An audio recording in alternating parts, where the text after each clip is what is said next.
Bismillahirrahmanirrahim. Assalamualaikum warahmatullahi wabarakatuh. Alhamdulillah wassalatu wassalamu ala rasulillah wa ala alihi wa sahbihi wa mawalah amma ba'du. Pertama, jazakumullah hasanal jazaa kepada Komisaris Utama Al-Baik Bapak Haji Dahlan yang telah mengundang Bapak Ibu, rekan pengusaha, para aktivis dan relawan pemenangan Anies Muhaimin Iskandar di tempat beliau. Mudah-mudahan tempat ini semakin berkah. Salawat beserta salam semoga senantiasa Allah limpahkan kepada baginda kita Habibana wa Nabiyana Muhammad sallallahu alaihi wasallam. Yang pertama, perhelatan pemilu presiden tinggal menghitung hari. Kurang lebih kita punya waktu sekitar 46 hari lagi. Jadi detik per detik, jam per jam semakin mepet waktu kita. Tapi kita harus punya keyakinan bahwa insya Allah 14 Februari nanti Allah akan mengantarkan calon yang kita inginkan untuk menjadi Dirijen Presiden Republik Indonesia. Amin ya Allah ya Rabbal Alamin. Nah, apa yang harus kita lakukan? Yang pertama adalah kita harus kerja keras. Tanpa kerja keras, keinginan dan proposal kita yang diajukan kepada Allah lewat doa kita ini akan sia-sia. Dan kerja keras seluruh pihak inilah yang dibutuhkan agar calon yang dianggap paling ideal di antara ketiga calon pemimpin bangsa ini betul-betul terwujud dalam TPS nanti masyarakat untuk mencoblos pasangan Amin nomor 1. Kenapa? Ada satu kaidah yang menyatakan manjada wajada, sahanu keyeng tangtu haram. Makanya angkat tangannya, acungkan satu sambil menjawab wajada. Kalau saya katakan manjada, semuanya bilang wajada. Manjada, manjada, manjada. Nah itu kudu keyeng. Ini yang pertama adalah kita butuh kerja keras. Kenapa kita butuh kerja keras? Calonnya bagus, memenuhi kriteria pasangan hidup. Dalam satu hadisnya Rasulullah mengatakan tunkahul mar'ah li arba'in, wanita itu dinikahi karena punya 4 kriteria. Itu untuk calon istri, calon suami juga sama. Ini calon pemimpin. Yang pertama lijimaliha, karena kegantengannya. Anies Baswedan memenuhi kriteria ini, sehingga ibu-ibu muda ini kalau lihat senyumnya Anies Baswedan itu speechless semua, bisa lupa suami itu. Betul apa betul? Jadi Anies Baswedan telah memenuhi kriteria sebagai pemimpin yang punya aura dan daya pandang kegantengan yang kita akan membuat bangga sebagai rakyatnya. Yang kedua, wali nasabiha, karena faktor keturunan. Jadi keturunan ini penting. Kenapa? Karena ada satu kaidah bahasa Sunda yang menyatakan teng manuk teng anak meraku gunjungan. Anies Baswedan ini lahir dari keturunan seorang pahlawan AR Baswedan, Abdul Rashid Baswedan. Beliau seorang pahlawan. Beliau juga pernah menjadi badan penyelidik persiapan usaha kemerdekaan Indonesia. Jadi dia bersahabat dengan Soekarno, bersahabat dengan Jenderal Sudirman, dan salah satu cucunya hari ini adalah insya Allah bersahabat dengan kita untuk mengantarkan Indonesia menjadi sebuah negara yang maju di dunia. Jadi dia sudah mendapatkan apa yang dikatakan oleh Rasulullah sebagai orang baik dari sisi keturunan. Yang ketiga adalah dari sisi agama. Nah, sisi agama ini saya kira di antara ketiga calon ini, kalau KPU mempersiapkan materi debatnya, konten debatnya tentang bacaan Al-Quran dan bacaan Fatihah, saya kira Anies Baswedan adalah ranking 1. Betul apa betul? Calon pemimpin sholat itu tidak sah kalau bacaan Al-Quran, bacaan Fatihahnya yang merupakan rukun qauli di dalam sholat tidak sah, maka makmumnya tidak sah. Ini bukan hanya calon pemimpin sholat, ini calon pemimpin negara yang akan memimpin 280 juta umat manusia yang terbentang dari Sabang sampai Merauke. Maka pemahaman dia terhadap Al-Quran, walaupun tidak secerdas saya dalam Al-Qurannya, saya kira Anies Baswedan adalah pemimpin, juga Muhaimin Iskandar ini adalah cucu seorang wali pendiri Nahdlatul Ulama. Saya kira dari sisi agama beliau adalah telah memenuhi kriteria apa yang disabdakan oleh Rasulullah Sallallahu Alaihi Wasallam. Faktor yang keempat, wali maliha, faktor fundraising, duit. Faktor apa? Kemarin kita bertemu dengan bendahara Timnas. Memang urusan duit ini mendung pun belum ada, apalagi gerimis. Betul apa betul? Semua yang kita pasang ini adalah kerja-kerja relawan. Makanya ada berita gembira secerca harapan ketika Haji Dahlan mampu mengkonsolidasi para pengusaha Kabupaten Ciamis untuk turun gunung memenangkan Anies Baswedan di Kabupaten Ciamis. Betul apa betul? Kenapa demikian?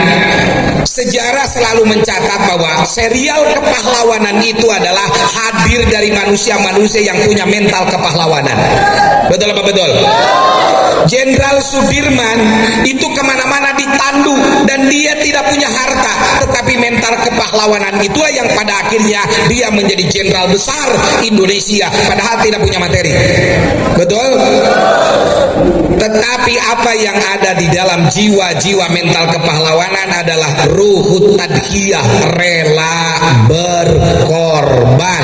Makanya kalau saya katakan Anies menang, semuanya jawab kami bisa rela berkorban.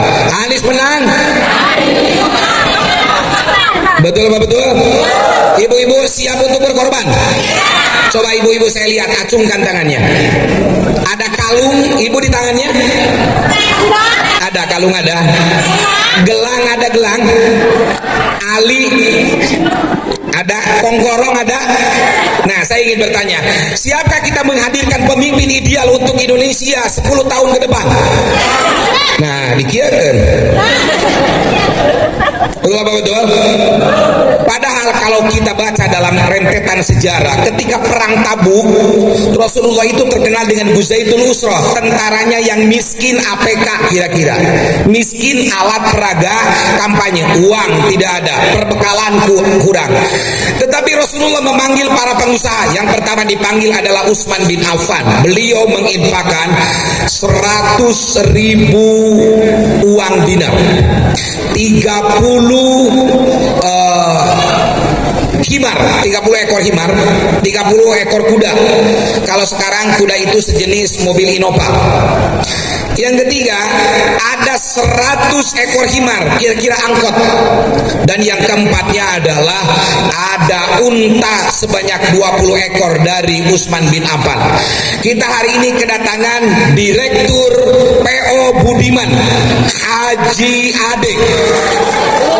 Haji Ade. Beliau adalah pengusaha Tasikmalaya yang mempunyai ratusan bis PO Budiman. Beliau telah berirkal 10 mobil Budimannya siap di branding Anies Baswedan. Hebat apa tidak? Nanti kita nunggu pengusaha-pengusaha yang lain, karena mustahil sebuah kemenangan dapat direbut tanpa adanya jiwa rela berkorban. Apalagi kalau ibu-ibu hari ini ada alinya 2 biji emas lain plastik, bisa dikeluarkan untuk cetak stiker. Siap? Siap apa tidak? Tuh lu nggak jawab. Angger korek.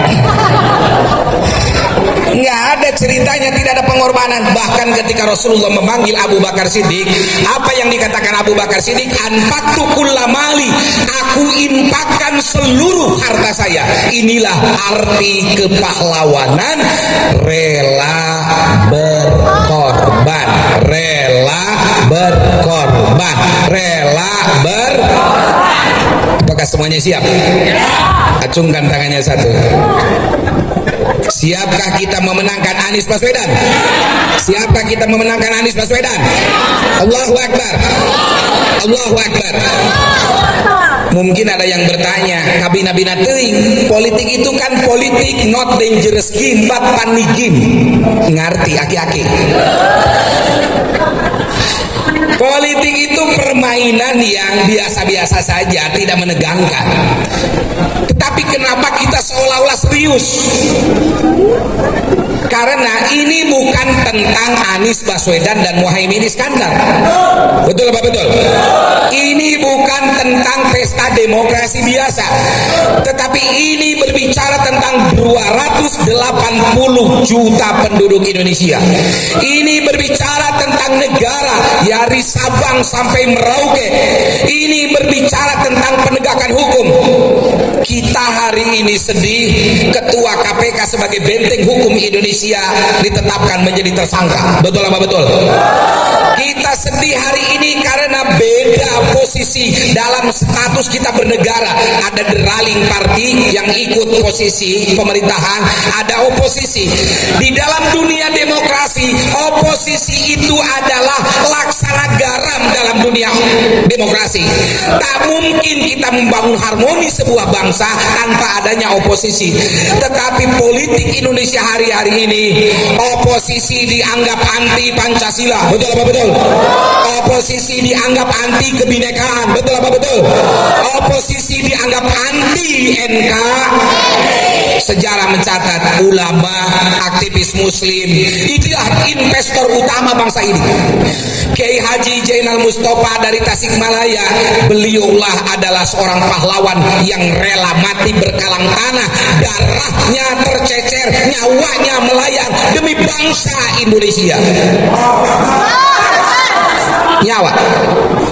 Pangeran Diponegoro itu beliau diuber-uber oleh Belanda sampai beliau meninggal. Cut Nyadin yang ada di Aceh, Cut Mutia, bahkan Cut Nyadin rela dibuang ke Sumedang. Cut Tari bukan. Ini Cut Nyadin ini bicaranya. Jadi saudara, pahlawan-pahlawan Islam itulah yang menghiasi dunia Indonesia. Bahkan NKRI itu dicetuskan oleh Kiai Haji Muhammad Nasir yang terkenal dengan mosi integralnya Muhammad Nasir. Jadi yang membuat NKRI itu mosi integralnya Kiai Haji Muhammad Nasir, para ulama terdepan. Tetapi hari ini ketika kita beda sedikit saja dalam dunia politik, kita dianggap orang-orang yang ingin merongrong kebinekaan, orang-orang yang merongrong NKRI, orang-orang yang akan merongrong Pancasila. Padahal NKRI, Pancasila, kebinekaan itu adalah karya terbesar dan sumbangsi para ulama untuk bangsa ini. Pertanyaannya, akankah kondisi ini dibiarkan? Apakah kita menginginkan perubahan? Ulah nundutan atuh. Itu dibayar geus kenteng gieu ieu. Siapkah kita menyongsong perubahan Indonesia? Nah, kalau nyebut siap acungkan hiji. Siapkah kita menyongsong perubahan Indonesia? Siapkah kita menyongsong perubahan Indonesia? Takbir. Kunci yang pertama, manjada.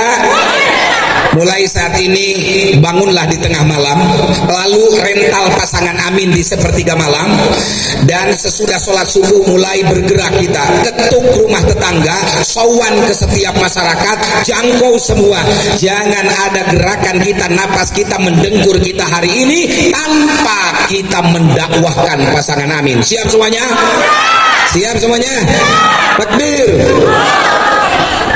Assalamualaikum warahmatullahi wabarakatuh.